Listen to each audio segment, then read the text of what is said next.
All right. Hello, everyone. Welcome to the debate. We have two fine individuals that are going to be discussing the merits and shortcomings of the theory of evolution. And if I may introduce them, you may be familiar with one of them, which is R.J. Downard. R.J. Downard is a pro-evolution activist, self-described. He's author of Evolution Slam Dunk: What the Reptile-Mammal Transition Proves, what the reptile-mammal transition proves, and how anti-evolutionists ignore it. He's also the author of the Paralogs of Phileas Fogg. It's a story which has elements of various genres: historical fiction, spy novels, adventure tales, and even some steampunk and sci-fi. He also maintains the TIP Troubles in Paradise website. It's a wealth of information available to us all. And our second guest is Dr. Mark Huffman-MD, anesthesiologist, presenter for the Institute of Creation Research Made in His Image video series. He's also the author of Leviathan, first book in the Antediluvian Legacy trilogy, which is set on the Earth before the flood of Genesis. It's a book endorsed by Tim LaHaye, co-author of Left Behind, and Tim Chaffey, Answers in Genesis author and the director of the Ark Encounter, which you guys are familiar with. He's got another book due out in fall called Fallen. There we go. I hope I've done you two justice. Anything either of you would like to add? Nope, that covers it. Okay, very good. Very good. All right. We address the questions as they're coming. I can't actually. I totally would. Let's. We'll be taking. Keep going. I'm reading through them. All right. We'll take viewer questions. Yeah, we'll both have to take notes on things to have subject matter that come up. We do have a format. We're going to start out just 5 minutes to each person to say what they believe, what they know, and why they believe and know that. And then we'll go into the questions, which each question will have sort of a three-way handshake, where the one person can answer the question, then there'll be a rebuttal, and then a rebuttal to the rebuttal. So, before we started, while we were doing the preliminaries, we did the virtual version of a coin toss, and Mark won the coin toss and opted to be up first. So when we get to the questions, Mark will be starting. Now for the introductions, and I am going to be starting the clock here. RJ, why don't you tell us what you believe about evolution, why you believe it, and try to keep it to 5 minutes. And the clock has started. I'll try to keep it even shorter than that. Okay. Yeah, evolution, which is natural branching common descent, is one of the great features of the natural world. And although the idea of it as a modern scientific enterprise was launched by Darwin and Wallace back in the 19th century, there has been a century and a half of spectacular science data from genetics and biology and developmental biology, and of course the fossil record that I'm super duper interested in, that has confirmed that in spades. Regarding anti-evolutionism, which is a relatively recent development, and particularly young Earth creationism, which is an even more recent development, coming along basically in the 1960s with the Institute for Creation Research, and then a side one with Answers in Genesis developing up in the 1990s. Flood geology, which is the notion that there was a catastrophic flood 4,500 years ago, has never held any water, so to speak. It's never accounted for animal distribution. It's never accounted for interbedded volcanic ash. It's never accounted for the actual sequence of things, as well as the history of man, Egyptian culture. It's a mass of information that just doesn't fit. And my project is to look at how anti-evolutionists construct that argument, what evidence they pay attention to, and more importantly, what they don't. And I have not been particularly impressed by the scholarship of anybody in the anti-evolution community, whether they be intelligent design or young Earth creationists or the vanishing breed of old Earth creationists. And I will put that in as my general summary. Wow. Hand it over to Mark. Sounds good. Okay. So I'm a medical doctor. Been interested in creation science all my life. I'm a Christian. I'm a young Earth creationist, quote unquote. But really what that means is that my axiom is that the Bible is true. Because ultimately this is not a debate about data.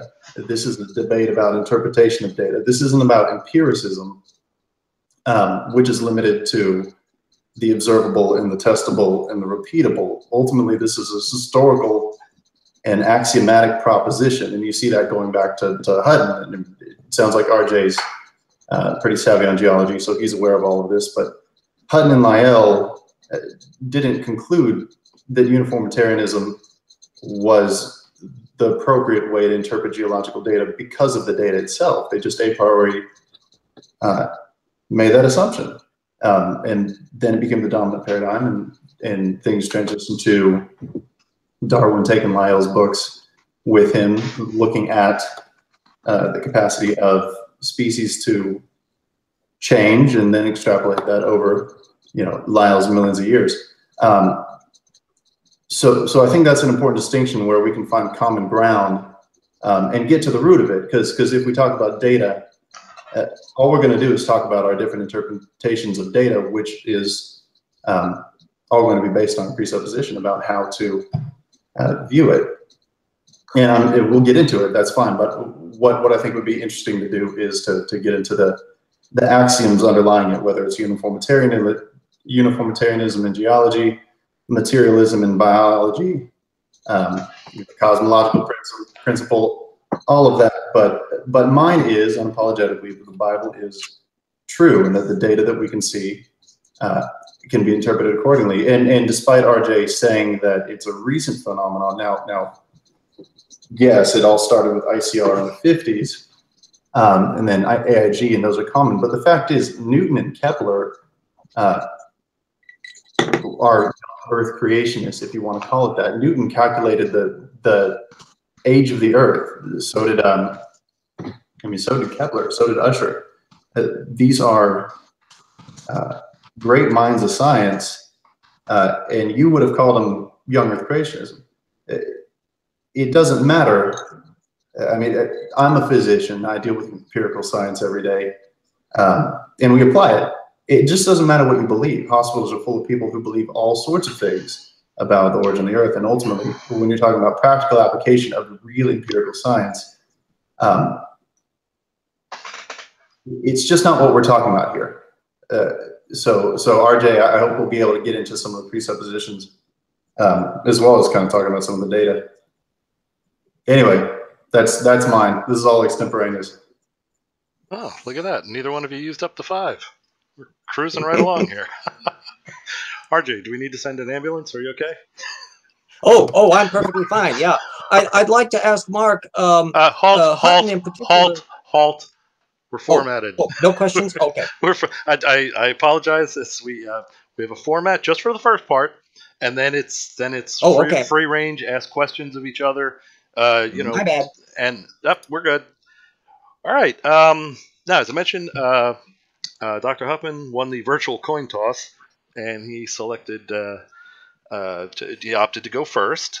So, since we're primarily focusing on evolution, let us dig right into it. First question we have for Dr. Huffman is, in your opinion, what is the best evidence that evolution is false? And this will be 3 minutes.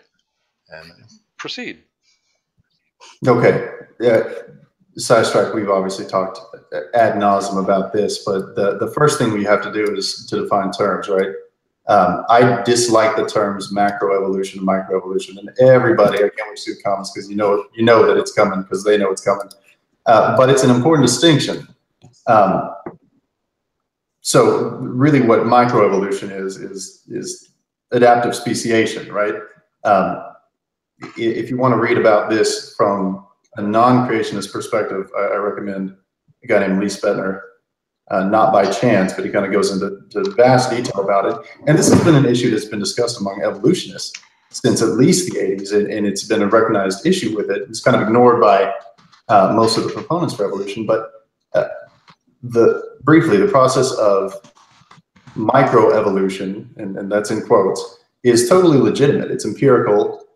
It's how we got every breed of dogs from wolves over centuries. It's if you want to go back to Genesis, how did Noah fit all the animals on the ark? Well, because of animals' capacity to variate within, yeah, you knew it was coming, kinds. Yeah, I heard the chuckles, but it's legitimate, and probably that's, if you want to use family, that's probably accurate as well. But animals can do that, so you don't need 2 tigers and 2 lions and 2 cheetahs. You need 2 Panthera kinds. Now, Darwin, pre-Mendel, pre-Watson and Crick, took this idea of millions of years of Earth history that he got from uniformitarianism and Lyell, and took his observation of animals' capacity to adapt and kind of combined the two. And you hear that a lot today, and it's people who either don't know better or who are being disingenuous. Because fact is, adaptive speciation is ultimately a process of genetic loss from the parent to daughter generations. It's a specialization, but you lose all the information that isn't useful. You go from a population with big beaks and small beaks. Only big beaks survive. That information for small beaks is gone. Macroevolution, in contrast, this idea of common descent from a single ancestor, not even getting into abiogenesis, which I know you say that's not evolution. You have to have that. But let's talk about common descent. That is ultimately a process of dramatic, vast information addition, and the only mechanism is mutation. So back to Sidestrike's original question, the biggest evidence against this idea of descent from a common ancestor through the mechanism of genetic mutation is that there are no, in any species. There we have it.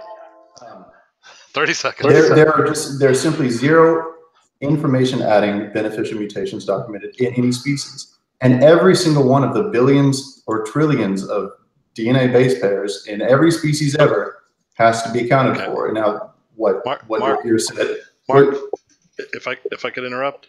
No, go for it. So that was the 3 minutes, unless RJ. It was 3 minutes. But so that's it. There are just no mutations of the proper sort. And again, this is perfectly known among professional evolutionists. You just can't get there. You just can't relate the processes. Watson and Crick discovered DNA. I mean, it should have died in the 50s. All right, now, yep. Sorry to cut you off, but we had.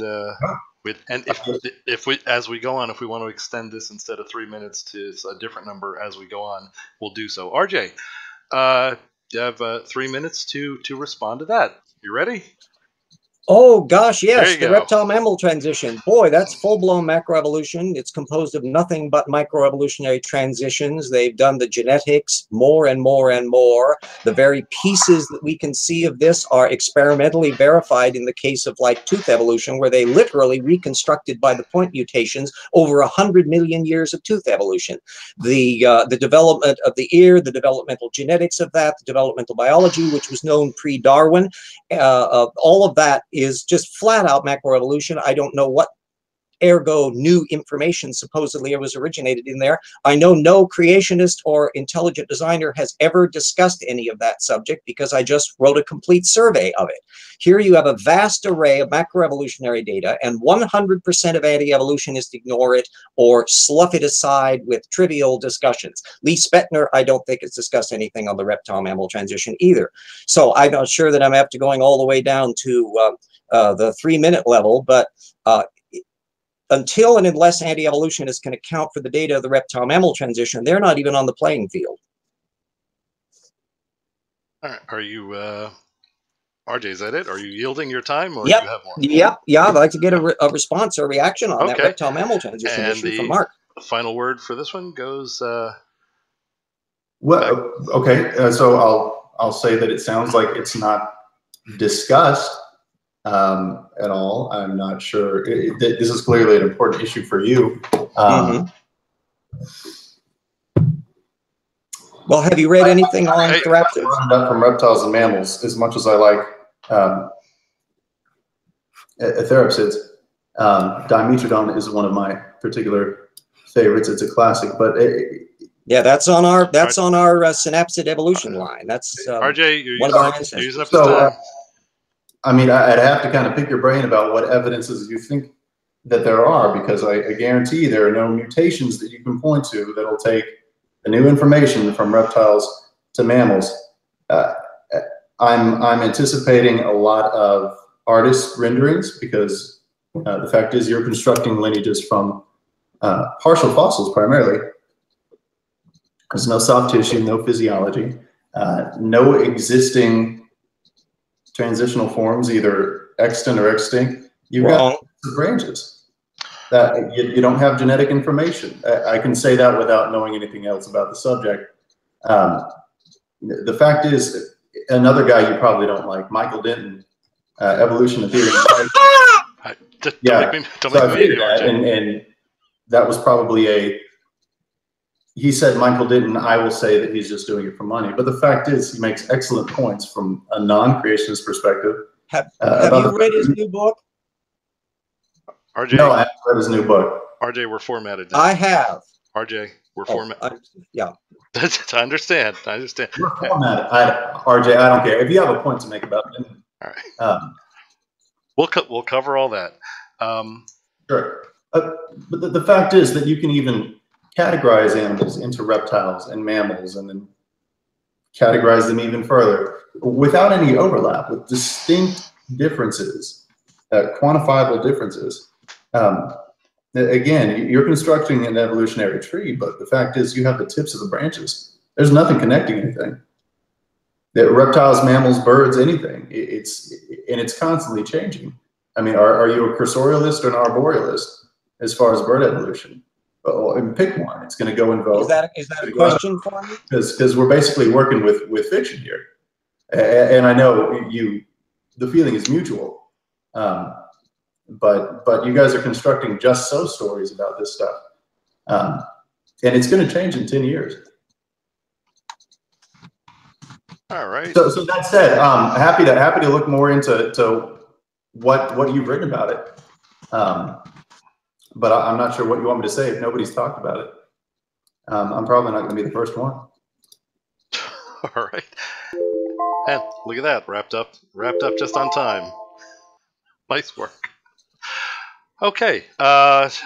Next question. As I mentioned, we'd be covering both sides of just about everything. This one, it flips over to RJ to start, and the question is going to be strangely familiar, just on the opposite side.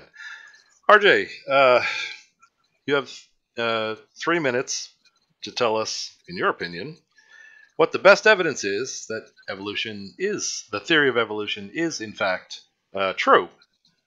And go right ahead. Yeah, well, reptile-mammal transition. Bringing up Michael Denton got a laugh from me, because I have read his 2016 book. I have tracked down all of his primary sources, and I have pointed out, in not just the reptile-mammal transition case, but in the feather evolution case, and in the maple leaf case, and in the ant case, Denton is incredibly superficial, overlooks the content of his own sources, bypasses things spectacularly. Mark says that there's no genetic information, that we can't find information about things. Well, that's not quite so true anymore. We're able to know, for example, the exact genetic mutations that produce the vertebral variations in extinct mammals, because we can retro-engineer them. We know how the tooth structure occurs on the reptile-mammal transition, because we can literally retro-engineer them. We know how the skin and integument systems, both for feathers over on the diapsid side and the hair structure on the synapsid side, is occurring because of bone morphological proteins, sonic hedgehog, the exact regulators, the way that the skin is buckling. There's a huge technical literature out there, and I can tell you by my direct inspection, it is not discussed at all in any of the anti-evolutionists. So what they do is they say, oh, there's no evidence, and they need all of this genetic information, and they need all this experiment, and they don't do it, and then never pay attention to the actual data that show exactly that. So Denton is a perfectly fine example. The creation science movement is actually also far behind the curve on this thing. Woodmarap at AIG attempted to criticize some of the cladistic analyses of the reptile-mammal transition and screwed up at every single point. So I am supposed to be impressed by a field that not merely doesn't know what the data is, but simply harumphs that the data isn't there when I know it is. You want a transitional form? Probanognaathids, the double-jawed life form that was predicted 20 years in advance by Robert Broom, down to the muscle attachments and the bone structure. Now, if you believed all these animals are designed, you have to believe the designer really loves Charles Darwin and Robert Broom. He adores evolutionists because he constantly is creating transitional forms that match their exact predictions. I don't find that particularly likely. I relinquish my time. Okay, very good. And Dr. Huffman, if you would like to respond to that, go right ahead. RJ, I mean, I'm kind of, you know, my day gig's an MD. I'm in private practice, but just doing this stuff, I've gotten to know some guys at ICR and AIG. And if you think it hasn't been addressed, I'm sure they'd love to. I mean, as far as no, seriously, just send it on. I'll pass it on, and I'm sure they'd love to respond to it. It sounds like it's just not. It's not discussed. Let's discuss it in depth if you think it's powerful. But yeah. Best case scenario, you're overstating your case because you're not working with soft tissue. You're working with partial fossils and artist representations. Your name is transitional form. You should be able to fill in all of the gaps. I mean, there's a reason Stephen Gould came up with Punky, because the fossil record, as much as you have been kind of touting it, is in evolution's corner. You know, obviously by which I mean common descent. It's always been the weak point. Darwin recognized it. Gould recognized it. It remains a massive weakness because you just don't have transitional forms that you can point to in any sort of credible way. I know you apparently really think you got some with the reptile-mammal transition. Send it. I mean, send all your stuff. Let me get some guys at ICR and AIG to take a look at it, and we can talk further. But in a general way, without having obviously the in-depth knowledge of the data that you do in this particular field, there just aren't any extant or extinct transitional forms that you can credibly point to and say this fills the gap. And I could find plenty of non-Darwinist evolutionists to agree with me. But do I get to respond? But, is when Mr. Huffman, Dr. Huffman is done. Yeah, go for it. Oh, okay. RJ, you're yep. You wrap it up on this one. Yeah, bring it up. Punctuated equilibrium is another hilarious subject because I surveyed all anti-evolutionists on this subject in tip 1.3. Punctuated equilibrium is not about macroevolution. It's about allopatric speciation applied to the fossil record.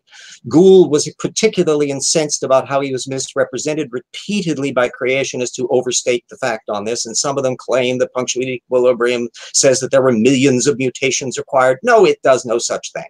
And the fact is that the punctuated equilibrium has nothing to do with dismantling the reptile-mammal transition. I would like to ask a straightforward question. Take a fossil example that you are convinced is not a transitional and explain to me what it would need to look like for you to accept it as a transitional. You're talking about fossils. Let's save that for question and answer, RJ. Oh, okay. I got it. We'll get back to it later. Yep. Anyway, continue. Did you have more, RJ? Oh no, that's the fossil transition issue would be one that we can get back to, because that's at the core of what it means is how you identify transitional forms. I say there are indeed. No anti-evolutionist will accept them, but that's their cognitive problem, analytical problem, not ours. Now, I'll tell you why that's not particularly the case. What's the nature of an entire organism? What are the differences between reptiles and birds and mammals? Some of them are skeletal. Primarily, they're physiological, and primarily they're soft tissue. The fossil record's never going to provide you an adequate slam dunk transitional form, partly because they don't exist, obviously, is my primary answer. But also, the nature of the fossil record doesn't include all of the different elements that you would need to even describe a complete animal's physiology. I mean, there are lots of extrapolations and lots of artist interpretations. If you've never read a big encyclopedia by Palmer, it's fascinating. It's a bunch of extinct animals I have here. But it's all artist interpretations because they don't have enough to take the fossil record, take the partial skeletons, and create these transitional forms. You're just never going to get it. So you can talk about it and you can create a story where here's a transitional form. It's never going to be credible. To chalk that up to anti-evolutionist disingenuity or whatever, it isn't really, it's not really a fair criticism. The nature of fossils is, it's just hard to prove a transitional form even if they exist. All right, time. And, all right, and let us see. All right, moving on. That's one of the phrases I'm famous for movie night. Okay, let's see. The next one up, Dr. Huffman. I believe you get first crack at this one. The question is: best evidence that creationism is true. Best evidence you've seen that you could present to us that creationism is in fact provable, is true. Okay, so I think the way to address this is recognizing the limits of empiricism, which incidentally the father was Francis Bacon, who was also a young earth creationist, if you want to call him that. But it's observable, testable, repeatable. When we're talking about empirical science, that's what we're talking about. There's this idea among a lot of Twitter atheists, certainly, that empiricism, and you see a term scientism.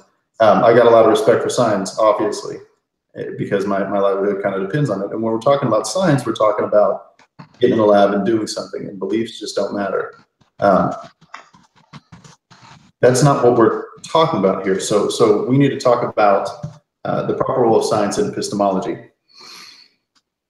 The origin debate is inaccessible to empiricism. It's not observable. It's not testable. It's not repeatable. So this is a forensic historical proposition. We have the same data. We just interpret it differently. So because of that, I'm not going to point to empirical data to prove creation. I'm going to point to, and obviously I said it already, my axiom in everything, including interpreting scientific data, is that the Bible is true. So the epistemology, the way to get that knowledge is from the Bible itself. I know you hate hearing that, but you don't get your worldview from the data either. There's nothing about the geologic data that made Hutton reject a biblical flood. He just did. There's nothing in particular about biology, and in fact, there's enormous amounts of data in biology that would speak to the possibility of a materialistic process to account for it. But you just believe it. The data doesn't demand that you believe it. You're just a materialist. So sidestrike, why I believe that creation is true, I find it in a credible historical source. And we can get into the data. It's easy to interpret any piece of data from geology to biology to cosmology. And obviously y'all are familiar with organizations like Institute for Creation Research and Instant Genesis. And that's our whole reason for being. You don't like the interpretation because you reject the axiom. But we're working with the same data, RJ. So my evidence is that the Bible is a credible starting point, and when I observe the data, it fits adequately and satisfactorily, and that is simply not the case with materialistic Darwinism. Okay, time, sir. Okay. Thank you, and all right, let's just reset. RJ, you have 3 minutes to respond to that. Go. Wow, all of those creationists who argue that the scientific data pointed ineluctably to creationism and flood geology can now just kind of rest on their laurels because it's all presuppositional. Wow. So is yours. Everyone's is. No, I'm afraid not. No back and forth yet, guys. RJ, continue yours. I'm still on my time, right? Yes, you are. Go ahead, sir. Yeah. I come at this from a source methods direction. I'm not dealing with whether or not somebody believes in materialism or atheism or religion or any other. You can take whatever assumptions you like. I'm approaching it. Can any rigorous discipline claim to be a rigorous discipline if it ignores most of the data, if it misrepresents sources, if it doesn't follow through on its own logic, if it doesn't work out what it thinks happens and offer a cogent argument? Creationism and anti-evolutionism in general fail miserably on all of those fronts. They're missing 90% of the data stream. They're overly reliant on secondary sources. They don't fact check much of anything. They never conceptualize what their map of time is. They don't really know what transitional forms would look like to accept them. They do not allow transitional forms to exist. Mark has apparently just said that it's impossible in principle. The problem is, ever since Baron Cuvier, no evolutionist, he was a creationist, he knew that there is a relationship between animals and their anatomy. You can legitimately reconstruct what animals look like based upon the forensic details. We know that therapsids in the later stages had little whiskers. We know they had hair structures. You can infer things about the dynamics of nerve systems based upon the size of openings in the bones. There's a huge technical anatomy there which exists and which anti-evolutionists do not pay the slightest attention to. So in this notion that, oh, you pay attention to the same data, but just with a different set of presumptions, no, you do not pay attention to the same data. You pay attention to a tiny bit of data, and you want to ramrod assumptions in to dismiss all the parts you don't think about. Okay, RJ, is that people? You done, RJ? I don't know what to tell you. You can make that accusation, but that's not what I've seen. Having read everyone, I realize a lot of creationists are just, they lay down the block hammer when things get a little dicey, but I've read everyone from Dawkins to E.O. Wilson to the Mike Beheys of the world to the Michael Dittons, you know, to the AIG guys like Safari and Russ Humphreys. It's not like I haven't looked at every side. And what you're saying just isn't legitimate. And what you're saying is the assertion of someone who has a presupposition and who is not taking the data in a pure form. You've got your worldview. You're fitting your data into it. This is just the fact of the matter, RJ. All right, now, Dr. Huffman, is that, you've got 2 minutes to go. Is that your 2 minutes? Is that your rebuttal to his rebuttal? Sure. You can yield if you like. That's fine. I don't mean yield. I don't mean yield. I don't know how to respond to. I phrased that incorrectly. Data. Again, this is. Doesn't sound like many people besides RJ have looked at the reptile-mammal transition in such detail as he is. But okay. As I said, I think he's strongly overstating his case. Okay. Moving on. Again, it's going to be the convert, and this time we flip it again. And it's going to start off with RJ. And the question is, RJ, in your opinion, please give us the best evidence you can think of that creationism is not an accurate representation of how we ended up with what we have today. You're up, RJ. 3 minutes. Yeah. Well, I've already alluded to that issue. The fact is that they don't work out what they think happened with the data. They don't explain the data. In the world of science, when Einstein supplanted Newton, it wasn't that he could just explain the precession of the perihelion of Mercury. He could also explain why Newton works so well. So any explanatory model still has to account for the data. Now, the reason why the reptile-mammal transition is such a serious problem for creationism is that the abject lack of curiosity about dealing with it. The only time creationists would tend to bump into the subject is because some evolutionist brought up the subject, so they're responding to it. Apparently, 100 million years, although he's a young Earth creationist, so apparently he thinks all of this took place during the flood, that there's a whole slew of animals that in principle they would have to work out how many kinds there were. Were they on the Ark? What happened to them afterwards? What are the Barrowmans involved in all of these things? And when you look at how from their own point of view, they're not thinking through any of these data streams. They're not working out what they think happened. So I'm supposed to take it seriously when they can't get to the stage where they can explain why there are probanognaathids, why there are synodonts, why the jaw structure is the way it is, why the muscle attachments should be the way they are. And we can tell all of that from the physical anatomy. You can tell the soft tissue structure because muscle attachments form very characteristic striations on bones. This is not some magical technique. And to dismiss this all as artist reconstruction is as absurd as it is trying to dismiss all of history or other areas because it conflicts with a dogma. So the fact that anti-evolutionism has missed most of the data stream and has never got anywhere close to accounting for it is a major problem. Now, I would love to see whether Mark has ever attempted to fact check at the source level, primary sources, the views of either a Richard Dawkins or a creationist to determine which one of them are playing closer to the content that they're citing. How do you evaluate that? That would be a question I would have for him. That was a bad choice. Richard Dawkins doesn't cite anything. In medical school, I read a Blind Watchmaker, and I was prepared for some mental challenge, but he's just constructing fables. If you wanted a better example, I mean, E.O. Wilson is actually a trained scientist, and there are lots more. But if you want to hold up Dawkins as you seem to be skipping the question I was asking. When either side cites primary sources, do you source check them to see if those sources are correctly used?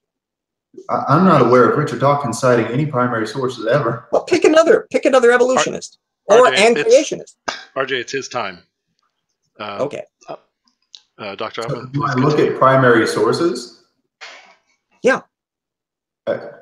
What is your problem with? Really, are you suggesting that creationists make up primary sources? I'm confused. Once in a while they do, yeah. What the accusation is here? Hush and Austin cited a non-existent source. All right. But that's a minor detail. Which is the I'm sorry, I missed that. What's the minor? What's the non-existent? Very few creationists cite non-existent sources, but what they do is cite dated material, they cite for authority quotes, or they misrepresent the content of what they cited. And it's not just young Earth creationists. Michael Denton did that consistently through his new book. Without giving me specific examples, it's hard to respond to that. It sounds like what you're characterizing as misrepresenting sources is just you don't like it. You're going to have to give me an actual example because it sounds like everybody who comes to a conclusion isn't yours. I'd be delighted. James, yeah, RJ. I'd be delighted with Michael Denton. RJ, halt. Send it to me. Yeah. Let me examine it because you're kind of making these broad brush accusations and can't really respond to it. You started saying, I'm not aware of anyone ever doing that. It sounds like you just don't like the conclusions they come to because they disagree with yours. Okay, is that, you've got 30 seconds left. Is that okay?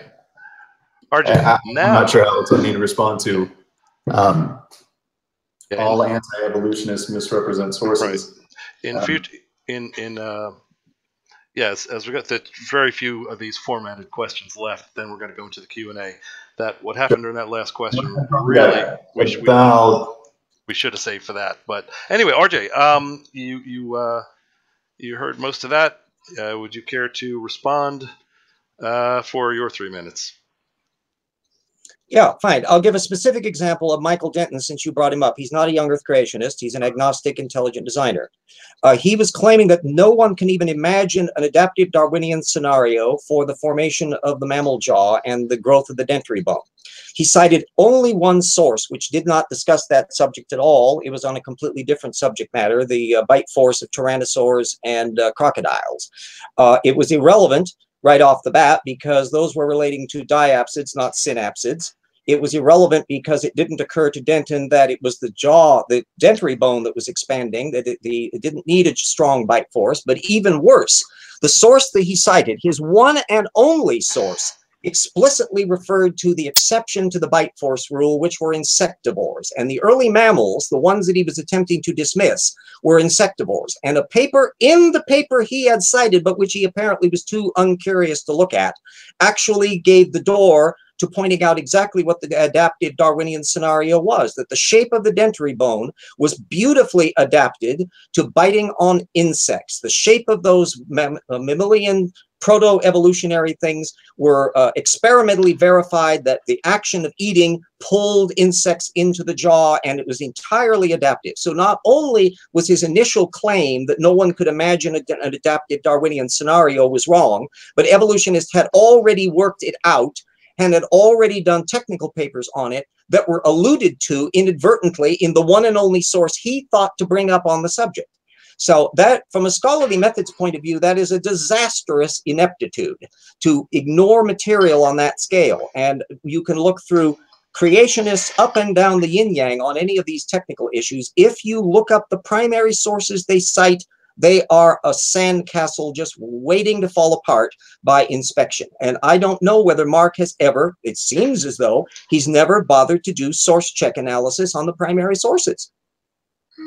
It sounds like you need Mike Dillon on here, which would be sweet, actually. I would totally watch that. Who? Michael Dillon, the guy you were just talking about? Yeah, I'd love to. Get him on here. All right. Ask him that. We would certainly be happy to. Here, let me stop the timer. I assume we've wrapped up that question. Sure. All right, and this is the last structured question. Please, guys. I'm aging as we speak.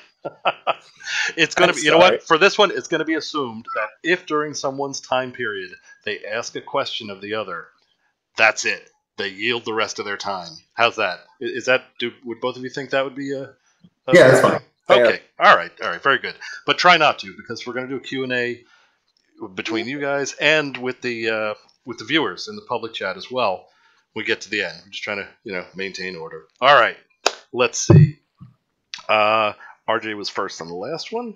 So, Dr. Huffman, this one is over to you. And this might be more of a philosophical one. Dr. Huffman, in your opinion, do you believe the theory of evolution to be harmful to society? That's the question. You're up. You can probably answer this one. You know what? I can't answer this one. I'm neutral, remember? But you could answer for me. You know that you could. Short answer. In general, now again, talking with making a distinction between macro and micro, or adaptive speciation, and the little bit genetically farcical idea of common descent. Typically, with the modern synthesis of Darwinism comes a materialist worldview, and it's typically associated with notable exceptions like Francis Collins. But you guys aren't theistic evolutionists. Typically, there's an association with an atheistic materialism. That is demonstrably harmful, or at least it has the potential to be.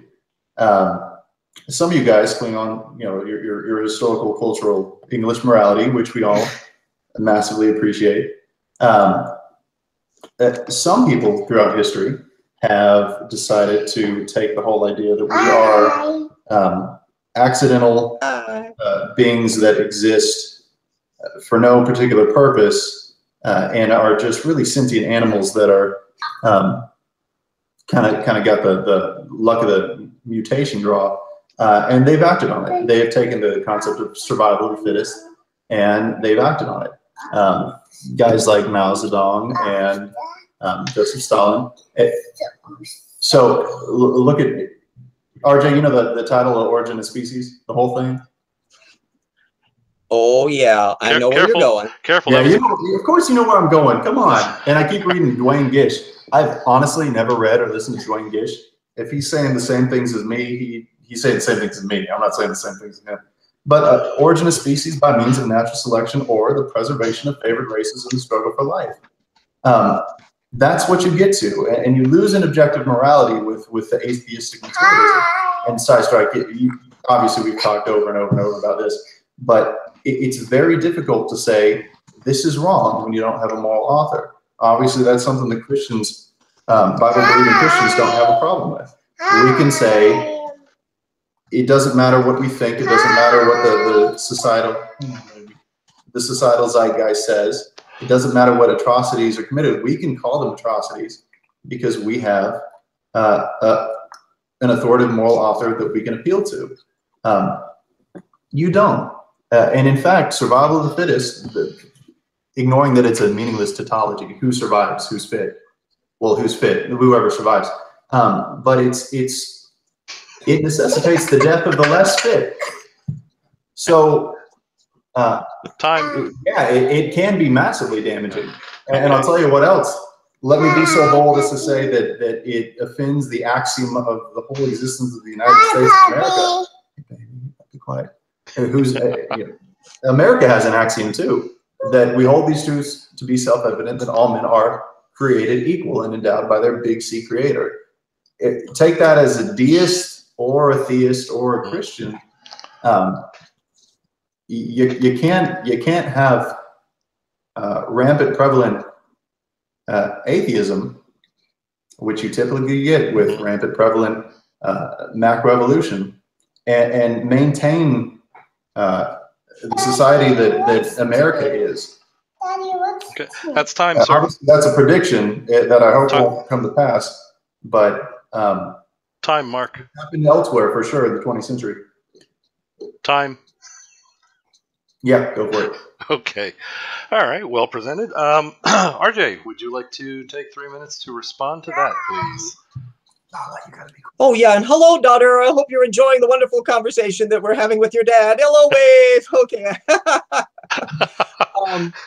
And now we talk about the gruesome matters of Nazis and communists. Okay, yes. Put the fingers over her ear. Every philosophy has its upsides and its downsides, and there are dark sides to a lot, but evolution is way more than just survival of the fittest. Darwin himself and Kropotkin and others were thinking in terms of cooperation, and modern evolutionary theory deals with both. As for the great mass murderers of the 20th century, they were not the most Darwinian of thinkers. The Nazis banned Haeckel, who's the arch-Darwinian of German science, because he was not an anti-Semite. They were getting their anti-Semitism from the long tradition of Christian and particularly Lutheran anti-Semitism in Germany. The Russians, also objectively an atheist state, supposedly evolutionist, but their version of evolution was not neo-Darwinian genetics. No, they banned that in their culture. They produced a politicized pseudo-evolution that had Lamarckian tendencies. They absolutely obliterated their agricultural system under Lysenko, who was in power all the way down into the 1960s. So if you're looking for these cultures as examples of applied, air quotes, evolutionary theory, no, not really. What they are beautiful examples of authoritarian cultures that decided to mandate ideology based upon coercion. And I would agree with you that all people of faith and non-faith should never be coerced into a belief based upon a political structure mandating it so that you are in trouble on that. That is the problem that a Torquemada had during the Spanish Inquisition, and it was a problem that the commissars had in Russia. Exactly the same kind of dynamic system. And I, as a free-thinking secularist, will say both of those systems are tragically flawed, and we can go on to other matters about morality and other side issues, but that are at the core. How many? I got a little bit of time left still, or about at the end? Oh no, actually, you got about 50, but just under a minute left. proceed, please. Oh, well, yeah, it's the morality, the argument that Mark is making is a very familiar one, not only in young earth creationist apologetics. Jerry Bergman is one who trots this out all the time, but also Weichert at the Intelligent Design Movement. And it does have a half grain of truth to it, but it's only a half grain of truth. When I look back in the 19th century in particular, and in the slavery and anti-slavery movements, where you found very religious people who were anti-slavery, but they tended not to be in the most conservative camp of Christians. And you tended to find also people in the Wedgwood set that were more liberal Christians, and that connected up with Charles Darwin and Huxley, who were anti-slavery. And if you look at the most vile racists of the 19th century, including the KKK, these were not believers in evolution by natural selection. They were anti-evolutionists.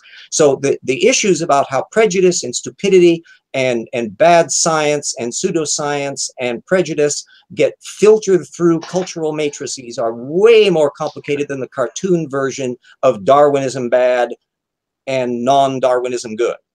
Okay, time, RJ. All right. Dr. Huffman, would you like to respond to that? I mean, it's way more complicated, certainly. But as far as intellectual consistency, were there Christians who have committed atrocities?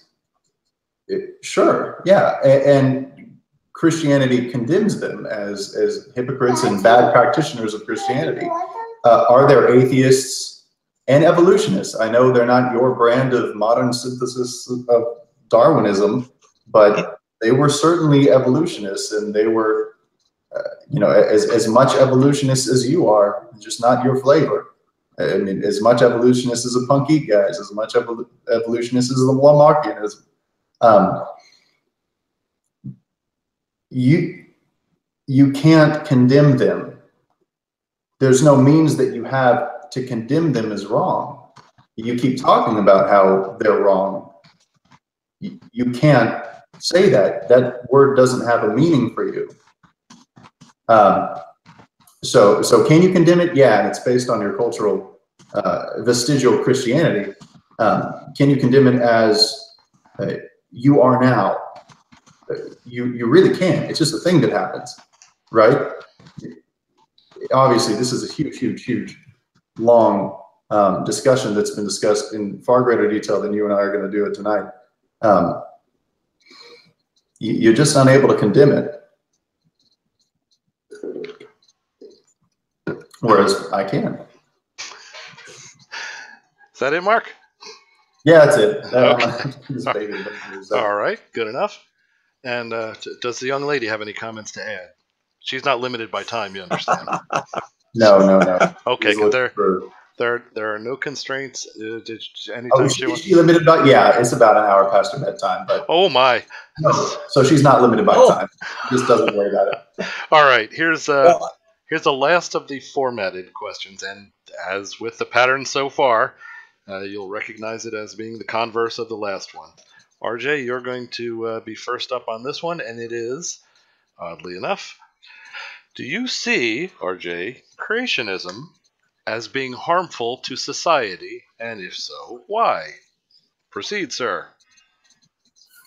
I regard all modes of thought which violate standard rules of scholarly precision to be pernicious, and it doesn't matter what the content of it is or what the purposes of it are. That the goal is, in any rigorous discipline, and I come from a historical background, so that's where I was looking up the whole notion. Your goal is to explain the data, all of the data, not snippets of it. You want to be honest in working out what you think happened. You want to be fair and rigorous with all of the information and lay out the reasons why you're doing what you're doing and what inferences you're making and what potential problems there are with it. You work out the criteria for changing your mind, what information would cause you to change your mind, and actively try to seek out. That's the search for truth. And to the extent that some scientists fail by this rule, I complain about them. And to the extent that anti-evolutionists do so, I complain about them. The problem is that I find a pathology of behavior in anti-evolutionism, a tremendous ignorance of the science data. I'm measuring it directly. 90% of the data stream doesn't show up in the anti-evolution literature. They have an incredibly top-heavy group where it's not a lot of different thousands of people developing things, but a very small fact claimant core. There's only about 50 fact claimants in the entire anti-evolution movement, and they're only paying attention to 10% of the data. And then even then don't actually try to explain the thing. In the case of young Earth creationism, the failure to work out a plausible flood geology. In the case of baraminology, the inability to work out baramins in relation to animals, where they flush data down the stream in taxa after taxa, ignore fossil data, is just astonishingly consistent here. And the fundamental inability to fact check. Somebody says a claim, they base it on a source, check out the source. And if the source is not being fairly represented as a scholarly observation, it isn't methodological naturalism, it's not presuppositionalism, it's not materialism or God or matter, it's that you are not fairly representing what the content of the source is, or not even bothering to look to see if there are sources to represent or not. When I see that as a pathology of behavior on a scale that is just completely different from what I see in the regular scientific community, I cannot imagine that has a bad effect. And we are seeing it, to veer into a political context, we're seeing it in the current political administration, where people who have the same sort of analytical method as anti-evolutionists do in data source selecting are also making climate policy, are making economic policy, are going to make decisions in environmental policy, all of which have the same degree of conclusion first, data only when convenient afterwards, and that is not good for society. Civilizations have fallen on worse. Soviet Union collapsed in part because they had a pseudoscientific ideology and tried to pretend that their pseudoscience was true. We can't make the same mistakes. Time, RJ. Very good. All right. Dr. Huffman, would you care to respond? You have 3 minutes. So RJ, I got to push back on the anti-evolutionists haven't constructed credible models. I mean, Snelling and Woodenrath in geology, Humphreys in cosmology, Lyle in cosmology. There are serious PhDs who have even baraminology. Just none of those things you're saying are actually true. These guys are taking data and using Genesis as their starting point, just as Robertson Walker positive curvature cosmology uses a Copernican principle, and neo-Darwinism uses materialism as their starting point. They've constructed very extensive, rigorous models, and if you're not familiar with them, I'm happy to send them your way. But that's just not true. The main problem that you have in everything that you're saying and everything you're thinking about is your conflation of legitimate empirical science, which we share. We do the same science. Lab, it doesn't matter what your beliefs are. If you get in an operating room, it doesn't matter what your beliefs are. You're dealing with things that are testable, observable, and repeatable. Again, which is why Newton can do what he did and be a Bible-believing Christian, as well as Faraday, as well as Pasteur, as well as Linnaeus, as well as Bacon. I mean, these are the guys whose shoulders modern science is standing on, and they all believe that Genesis was true history, because empiricism doesn't care about what your beliefs are. What you're doing is conflating that with your evolutionism. And again, I can't stress this enough, because this is ultimately what the debate is about. It's about presuppositions and axioms. It's not about the data. You want it to be about axioms, and you want to beg the question that yours is true. So what's the anti-evolutionist problem? The problem is that we reject your materialism. You can't find any data that demands materialism. You just can't. Until we start talking about the presuppositions that we have, and be honest enough to admit that it's not about science, which is empirical and testable. It's about history and forensics and the assumptions that we're going to use to figure that out from the data that we have. We're just going to be talking about, kind of missing the forest for the trees. We're going to be talking about in-depth reptile-mammal transition, which we can do, and I'm happy to read everything you've written about And we're never going to come to the same conclusion. Okay, time. We kind of sniping back and forth. Time. All right, time. Let me reset the clock. RJ, you get to wrap up the last question with a response to that. Go. Yeah, this is a fundamental difference between Mark and my ways of approaching things. He's coming at it top down, focusing on his materialist, presuppositionalist assumptions. I'm coming at it from the bottom up, looking at the behavior of source methodology. And it doesn't sound like Mark has done something which I do. I read thousands of creationist papers and virtually all of the intelligent design literature. And when they make a claim where they cite a technical source, I then track down the source to find out whether or not they are fairly representing its content or determining whether or not it's an older work that's been superseded and why didn't they deal with newer work, or is there information in the very source they cited which contradicts the point they made. All of those are scholarly methods issues. They are not presuppositional. Then once you have seen this landscape of bad behavior in anti-evolutionism, which includes Andrew Snelling, who misrepresents material on the radiocarbon dating of diamonds, and John Woodmarapp, who does a catastrophically misleading discussion of the reptile-mammal transition, which is the one and only attempt to do that. Am I running out of time, or is that your little beeper there? No, you've got time left, sir. Oh, okay. That I look at the primary sources. So I would ask Mark as a question, when you read any paper by creationists or regular scientists, that's what I asked you the question on, and they cite primary source material, Dawkins, Gould, somebody, pick a technical paper, pick Eugene Koonin, pick anybody. Do you check out the primary sources to see whether or not they know whether they're fairly representing the material or not? Do evolutionists really cite Richard Dawkins? What? No, you're misunderstanding my question. No, that's when you take a Snelling paper, a Snelling paper that you have read, or a Woodmarapp paper that you have read, which you referred to. They cite technical literature. Do you check to see whether that technical literature says what they claim it does? No, but why would I need to? You have just committed the cardinal sin of incompetent scholarship. You have confused a primary with a secondary source. If you do not cross-check the source material, you are taking their argument entirely on faith, and therefore you are letting somebody else do your thinking for you. That is not what I was taught in historical methods class in college. That is not the principles that I apply 100% against everyone. So I regard, for example, Noam Chomsky as a pseudoscientific thinker because he makes bad mistakes on the liberal atheist side, just as much as I think Andrew Snelling is incompetent because he misrepresents sources on the creationist side. Scholarship is a universal toolkit.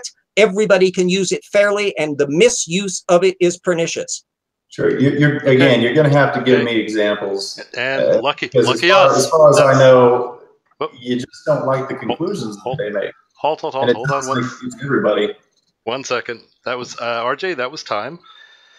And at this point, that is the end of the formatted questions that I'd come up with to kind of stimulate the beginning phase of a conversation here. Next, we'll have questions for each other. This should go fairly quick. And by the order, can I just pause for 1 minute while I get some more ice water because I'm all out. I'll be back in a mo. Ice water away. We can't go too long. Young lady. I gotta get this little girl to bed. Yeah, that's what I was about to say. The last part is you each ask the other party a question. Would you like to say that for another time? If you have to go, you have to go. Let's do this again. So then, I'm reading about reptiles and mammals. Very good. All right. Let's wait till RJ gets back. So. All right, yeah, we had planned on going about an hour. We did make it through the formatted questions. It got a little heated at times, and we'll strive to do better when we do it again. All right, RJ. Okay, I'll be back. Okay. Now, Mark, you said the lady's got to go to bed now, right? Oh yeah, that's absolutely good. Yes, I was about to say that the little girl, she does not need to hear an in and out on creation science versus evolution. Get the core kid to bed, and especially if it's hot back there. Wow, that's top priority. All right. That being the case, we will continue this another time if both of you are willing. I hope you will be. Yeah, totally. I would like to thank you both very much for spending this hour with us, and I believe we heard some sincere opinions, beliefs, and knowledge what you believe to be true from both of you. So that being the case, let's wrap it up. Put the young lady to bed. Best wishes, and I guess we'll call it. Sure. Hey, Bye, daughter. Hey, send me that stuff. Seriously, send me the stuff that you've written. Oh, you can look at my website, www.tortuken.com. I got a ton of stuff there. It's all open access. That's what it's for. Links, yeah, the links for. I'd be a craven guy and say you should buy my damn book, but that takes money. So you might want to do that. But the rest of the stuff is free. I hear that. Tell it to me one more time so I can just put it up here. www.tortuken.wordpress.com. I'll stick it up in here as well. Okay, got it. Okay, that's my main website. I'm gonna make an attempt to get some of these guys to actually take a look at it and oh yeah, an idea great. Worth having is one worth defending, and you'll notice we managed to do this without fistfights. Absolutely, no fistfights, no ad hominems. I was very impressed, but honestly, I was not very surprised since I know both of you. All right. Yeah, I was gonna say I'm pretty sure you've heard all of this stuff before, but oh yeah, quite and true. She's I don't even know what she's doing right now. All right. Yeah, well, take care of the daughter, and that I know if it's hot and humid back or wherever you are, you may very well be, because even if it's not as hot as 90 here, if it's humid, it's Texas. Oh well, oh yes, Texas. Yeah, you're in a bake oven. So yeah, get the kid to bed. All right, we'll do this. We'll do this again, and thank you very much, guys. We'll close this down, and RJ, there are calls for an after show. You're wanted once again. So I am sure open for. Are we sticking right in here, or do you have a different address that you'll give me? We can we can just continue here. All right, good night, guys. Let's shut down this stream. We'll start up another one, and everything will be good. Hey, thanks, RJ. I'll talk to you soon. Okay. Yeah, and thank you for a stimulating discussion. Thanks. There's a lot more where this came from. We could do this for a long, long time. Oh yeah. Oh yeah. Both of us are talkers. All right. I'll talk to you soon. That wraps this one up, and we'll continue with the after show, and we'll get some more folks in. Sorry we ran out of time there. Didn't know the young lady there was. Oh well, yeah, that does legitimately take priority. I was thinking when I was putting out the water, I'm going, boy, he should take that opportunity to put the kid to bed. Absolutely, but we will do it again, and this one was just the back and forth between these guys. We did have space for questions for them to have for each other, and then let other folks in to join as well. RJ, where do you want to do the after show? Do you want to continue here? Entirely up to you. You go ahead doing it and set it up. I'm just still coming off of the I got to learn how to keep myself zipped and stay within my time structure on there. But for me, I was under extreme good behavior for me. Oh, geez, I was very impressed. That was just amazing. All right, let's stop the stream. We'll bring up the after show. And what fun we shall have. All right, bye for now all. See you in a couple of minutes.